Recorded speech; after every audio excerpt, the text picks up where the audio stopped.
مریم وہ جو نوازشات تھیں، وہ جو عنایات تھیں، کہیں اس سے یہ نتیجہ اخذ نہ کر لیں اللہ ساری زندگی تجھے گھر بیٹھے پھل دیتا رہے گا، بلکہ اس حالت میں اللہ تعالیٰ مریم کو کہتے ہیں خذی الیک بجذع النخلہ، اٹھ، وہ سامنے کھجور کا درخت ہے، اس کو ہلا، تیرے اوپر اللہ تعالیٰ تر و تازہ کھجوروں کو گرائے گا۔ آپ خود بتلائیے ایمانداری سے، کیا کھجور کا درخت کوئی مرد بھی ہلا سکتا ہے؟ کھجور کے درخت تو ہلایا نہیں جا سکتا، لیکن اللہ رب العزت اس کے اندر ایک سبق آپ کو اور مجھے سکھلا رہے ہیں کہ دنیاوی اسباب کو مکمل کر کے پھر اللہ کے اوپر توکل کرنا ہے۔ مریم کو کہا ہلائیں گی آپ، اگرچہ وہ ہلے نہ ہلے اللہ تعالیٰ کھجور کو نیچے گرا ضرور دے گا۔ آپ خود اس واقعے سے اخذ کر سکتے ہیں۔ حضرت یونس کی بیماری اللہ رب العزت خود بخود ٹھیک کر سکتے تھے، کیا اس بات کی حاجت تھی کہ وہ ایڑ لگائیں؟ اتنے بیمار ہیں، اللہ حکم دے رہے ہیں اٹھیں، پاؤں ماریں فلاں جگہ کے اوپر۔ دنیاوی اسباب جب تک مکمل نہ ہو توکل مکمل نہیں ہو سکتا۔ حضرت یونس کو بھی حکم دیا کہ پاؤں مارو پتھر کے اوپر، چشمہ پھوٹے گا۔ آپ خود بتلائیے، کیا یونس کی شفا پانی کی محتاج تھی؟ کیا اس چشمے کی محتاج تھی؟ شفا تو آسمان سے اللہ تعالیٰ ویسے بھی چاہتا نازل فرما سکتا تھا، لیکن اللہ رب العزت بھی اس دنیا کے اندر دنیاوی اسباب کے ماتحت ہو کر انسان کو توکل کرنے کی تلقین کرتے ہیں۔ اسی لیے یونس کو کہا اٹھو۔ اسی طرح بی بی ہاجرہ کے سارے واقعے کے اندر توکل انہوں نے کیا ہے۔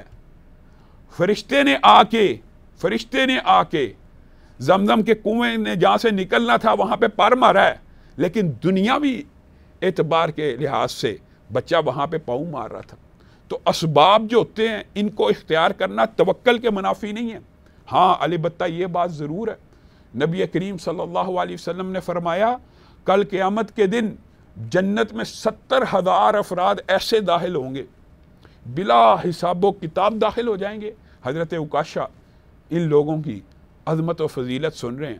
یہ بہت سی احادیث ہیں ایک ہی مفہوم کی۔ ایک روایت کے الفاظ یہ ہیں، حضرت عکاشہ کے دل میں خیال آیا اللہ مجھے بھی ان میں سے کر دے۔ کھڑے ہو گئے، کہا آقا آپ اللہ سے دعا کیجئے کہ میں بھی ان لوگوں میں شامل ہو جاؤں جو بغیر حساب و کتاب جنت میں داخل ہو جائیں گے۔ نبی کریم نے دعا فرمائی، دوسرے صحابی کھڑے ہو گئے تو نبی کریم نے کہا نہیں، عکاشہ تم پہ سبقت لے گیا، اور یہ ایک عربی کا مشہور محاورہ بن گیا کہ جب بھی کوئی بات کسی کو کوئی استاد یا کوئی والد یا کوئی بھی معاملہ، عربی کی مشہور ضرب المثل اب بن گئی کہ یہ کہتے ہیں کہ عکاشہ سبقت لے گیا، اس نے پہلے مانگا وہ۔ اب اس حدیث کے اندر جو الفاظ ہیں اس کے اوپر آپ نے غور کرنا۔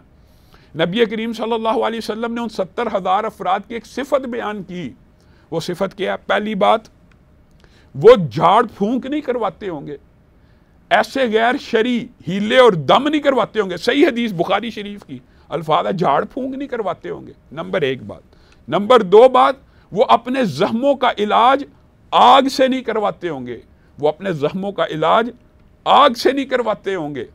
آپ خود بتلائیے، جب اللہ کے نبی ایسے بندوں کی صفتوں کو بیان کر رہے ہیں، ان کی یہ صفت بیان کر رہے ہیں کہ اللہ کے اوپر اتنا مضبوط توکل ہے کہ بیماری کا علاج، آپ بتائیے دنیاوی اسباب کے اعتبار سے بیماری کا علاج کروایا جا سکتا ہے، لیکن وہ اللہ کے اوپر اس طرح توکل کریں گے کہ یہ بیماری اللہ کی ہے تو میں شرعی احکامات کے تحت جو دعائیں ہمیں نبی کریم صلی اللہ علیہ وسلم نے سکھائی ہیں انہی کے ذریعے علاج کروائیں گے، کسی غیر شرعی علاج کی طرف ہم قدم بھی نہیں رکھیں گے۔ علاج کا ایک طریقہ زخموں کو جلانا بھی ہے، اور یہ جلانا جب بیماری حد سے گزر جائے، اضطرار کے عالم میں جائز ہے، اسلام میں جلا کے علاج کرنا، کینسر ہے یا اس طرح کی کوئی بیماری لگ جائے اس کو جلا کے علاج کیا جا سکتا ہے۔ اور تیسری جو صفت ان لوگوں کی نبی کریم صلی اللہ علیہ وسلم نے بیان کی ہے وہ یہ ہے کہ یہ توہم پرست نہیں ہوں گے، یہ کسی چیز کے اندر نحوست نہیں جانتے ہوں گے۔ یہ بات بہت اہم ہے۔ معزز ناظرین گرامی قدر، ہم آپ کے سامنے ان 70,000 افراد کا تذکرہ کر رہے ہیں کہ جن کے بارے میں پیارے نبی کریم صلی اللہ علیہ وسلم نے فرمایا کہ یہ بغیر حساب کتاب کے جنت میں داخل ہو جائیں گے۔ اور جو وجہ بیان کی ہے وہ تینوں وجہ توکل کے اوپر ڈیپینڈ کرتی ہیں، توکل کے ساتھ نتھی ہیں۔ کیا؟ پہلی بات یہ ہے کہ وہ جھاڑ پھونک دم غیر شرعی نہیں کرواتے ہوں گے۔ دوسری بات، وہ اپنے زخموں کو داغتے نہیں ہوں گے آگ کے ساتھ۔ تیسری بات، وہ کسی شے میں نحوست نہیں لیتے ہوں گے۔ معزز ناظرین گرامی قدر، نحوست کے اعتبار سے ہم آپ کے سامنے یہ بات رکھنا چاہتے ہیں کہ ہمارے معاشرے میں اس حوالے سے توکل کے منافی بہت باتیں مشہور ہیں. نعوذ باللہ کالی بلی راستہ کاٹ گئی منحوس ہوتی ہے. نعوذ باللہ فلاں 13 نمبر کا جو ہنسا ہے پورے مغرب کے اندر اس کو منحوس سمجھا جاتا ہے. صبح دکاندار جب دکان کھولتا ہے کوئی اس کے پاس گاہک آ جائے نا, وہ کہتا ہے میں نے تجھے ادھار نہیں دینا, پہلی بونی ہو رہی ہے, پہلی سیل ہو رہی ہے, میں تجھے ادھار نہیں دوں گا. کیا وجہ ہے؟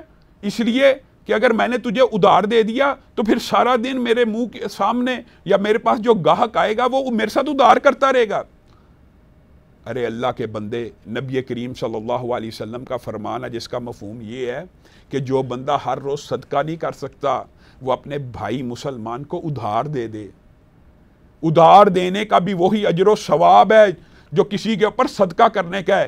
1000 اگر کوئی بندہ روزانہ صدقہ نہیں کر سکتا, وہ کسی بھائی کو 1000 روپیہ صرف ادھار دے دیتا ہے نا, تو اس کے کھاتے میں روزانہ 1000 روپیہ صدقہ کرنا لکھا جاتا ہے, اور بعض روایات کے اندر اس کو دگنا اجر دیا جاتا ہے انفاق فی سبیل اللہ کرنے والے سے بھی, کہ اس کی اپنی اتنی جیب نہیں تھی, اپنی کیپیسٹی نہیں تھی, لیکن اس نے اصرار کرتے ہوئے اپنے مسلمان بھائی کو قرض دیا.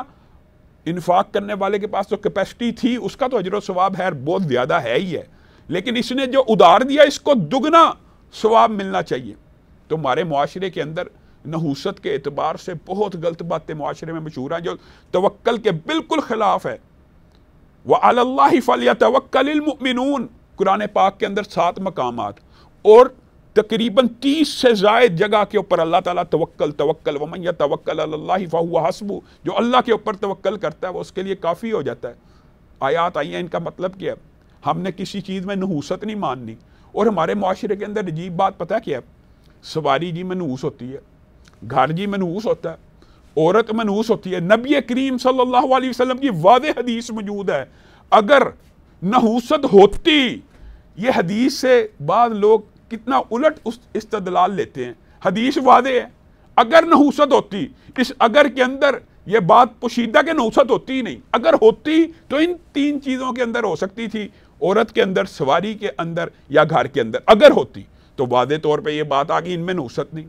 پھر سفر کا مہینہ, اب آپ بتائیے شریعت آئے ہوئے, اس روشن شریعت کے آئے ہوئے اتنا عرصہ بیت چکا ہے, لیکن آج بھی کیا ہم کچھ دنوں کو منحوس سمجھتے ہیں, کچھ مہینوں کو منحوس سمجھتے ہیں, کچھ ایام کی نحوست کے قائل ہیں, کچھ اوقات کی نحوست کے قائل ہیں؟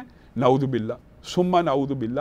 سفر کے بارے میں نبی کریم صلی اللہ علیہ وسلم کی واضح حدیث موجود ہے, سفر میں کوئی نحوست نہیں ہے.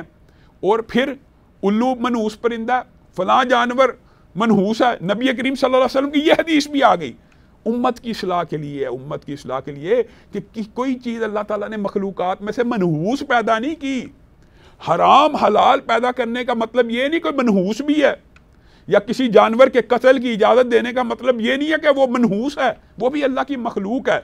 حلال حرام کا باب الگ ہے, لیکن نحوست کسی شے میں نہیں. بلکہ نبی کریم صلی اللہ علیہ وسلم کا فرمان واضح کہ جو بندہ میری امت کے اندر کسی چیز کے اوپر بد اعتقادی رکھے گا, بد فالی رکھے گا.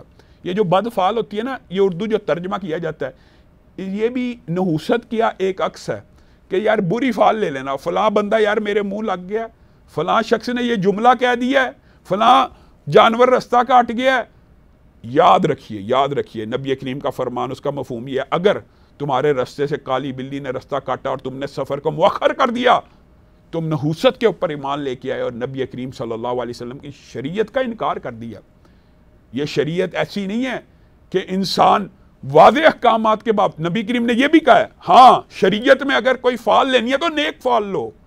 جس وقت معاہدہ لکھا جا رہا تھا, نبی کریم صلی اللہ علیہ وسلم کو سہیل آئے, نبی کریم نے کہا سہیل آ گیا. سہیل کا مطلب ہوتا ہے آسانی, معاملات سہل ہو گئے, آسان ہو گئے, نیک فال لینا اسلام میں جائز ہے. اور نبی کریم صلی اللہ علیہ وسلم نے ان کا یہ مطالبہ بھی قبول کر لیا کہ رسول اللہ مٹا دو. حضرت علی کو حکم دیا یہ رسول مٹا دو لفظ محمد کے آگے سے. حضرت علی نے کہا میری تو یہ ہمت اور جسارت نہیں ہو سکتی, میں تو یہ کام کر ہی نہیں سکتا کہ میں رسول مٹا دوں, یہ کام آپ خود ہی کریں گے. نعوذ باللہ انکار کرنا نبی کریم کو مطلب نہیں تھا، لیکن عظمت کی دلالت دینا مقصود تھا کہ آپ تو اپنے نام کے آگے رسول مٹا سکتے ہیں، علی نہیں مٹا سکتا۔ تو نبی کریم صلی اللہ علیہ وسلم نے سہیل کے آنے پہ نیک فال لی۔ ہاں، اسلام کے اندر نیک فال لی جا سکتی ہے۔ یار آپ سے ملا ہوں، مجھے لگتا ہے کہ آج کا سارا دن خوشگوار گزرے گا، یہ بات کہنے میں حرج نہیں ہے۔ نیک فال، اچھے الفاظ، کسی خواب کی اچھی تعبیر نکالنا، یہ بات بھی یاد رکھیے۔ بعض لوگ ایسے ان کے دل اللہ تعالیٰ نے سخت بنائے ہوتے ہیں، ہر چیز میں سے بری بات نکالتے ہیں۔ اور میں ناظرین گرامی قدر آپ کو یہ بات کی نصیحت کرنا چاہتا ہوں، اپنے خواب کبھی آئیں کسی ایسے بندے کو نہ بتلائیے۔ پہلی بات جو غیر عالم ہو، دوسری بات ہے جو غیر سنجیدہ ہو، تیسری بات جو ہر بات کے اندر نکتہ چینی اور بری بات کرنا چاہے، کیونکہ نبی کریم صلی اللہ علیہ وسلم نے یہاں اس باب کے اندر ضرور ایک بات بیان کی ہے، یہ کہ یہ بدفعلی کی بات نہیں ہے، یہ انسان کی اپنی خطا اور غلطی ہے کہ ایک ایسے بندے کو اپنی خواب بتلا رہا ہے، وہ تعبیر اس کی نکال دیتا ہے۔ ہاں، تعبیر نکالنے سے کئی دفعہ تعبیر پوری ہو جاتی ہے۔ تو جہاں جہاں پہ نبی کریم صلی اللہ علیہ وسلم نے ہمیں حکم دیا ہے، وہاں وہاں ہم نے وہی عمل کرنا ہے۔ اور نبی کریم صلی اللہ علیہ وسلم کی بدفعلی اور نحوست کے اعتبار سے بہت عظیم حدیثیں موجود ہیں۔ کیا؟ یہ توکل کے منافی ہے۔ نبی کریم صلی اللہ علیہ وسلم نے فرمایا، جو بندہ نجومی کے پاس گیا، نمبر ایک بات، نجومی کے پاس جانے سے ہوتا کیا ہے؟ نجومی قیافہ لگاتا ہے، اندازہ لگاتا ہے۔ نبی کریم نے پہلی بات کہی جو نجومی کے پاس گیا، پھر کہا جو عراف کے پاس گیا۔ عراف ایسے لوگ ہوتے ہیں جو چہرے کے پیشانی کو دیکھ کر پریڈکشن کرتے ہیں، پیشین گوئیاں کرتے ہیں۔ تیسری بات جو کاہن کے پاس گیا۔ کاہن کون ہوتا ہے؟ یہ مسئلہ بھی بہت زیادہ سمجھنے کے لائق ہے۔ بعض لوگ کہانت کے علم کے جو ماہر لوگ ہوتے ہیں ان کو اولیاء اللہ سمجھنا شروع کر دیتے ہیں۔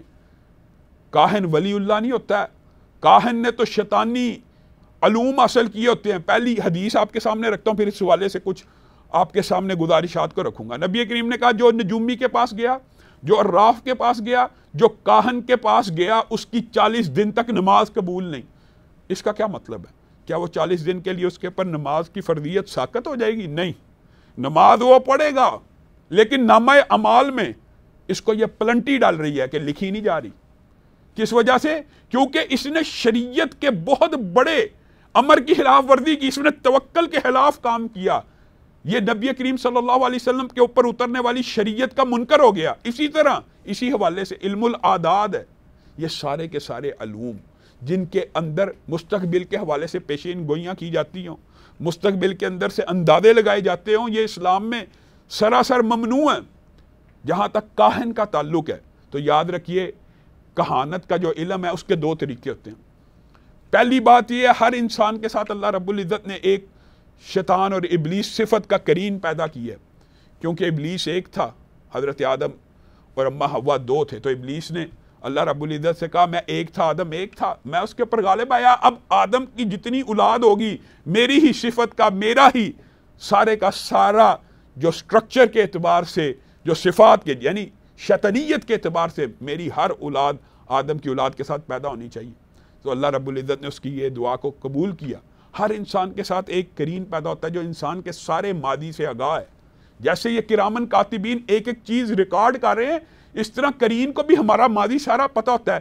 کاہن اپنے کرین کے ساتھ ایک معاہدہ اور پیکٹ کرتا ہے، جس کے پیکٹ کے بہت سے طریقے ہیں۔ انشاءاللہ اس کے حوالے سے آپ کے سامنے اسی موضوع کو کنٹینیو کرتے ہوئے ہم چند گزارشات رکھیں گے اگلے پروگرام میں۔ پروگرام حب الہی کے حقدار کون سے ہم آپ سے لیتے ہیں اجازت۔ انشاءاللہ اسی موضوع اور اسی ٹاپک کو ہم اگلے پروگرام میں بھی کنٹینیو کریں گے۔ والسلام علیکم ورحمۃ اللہ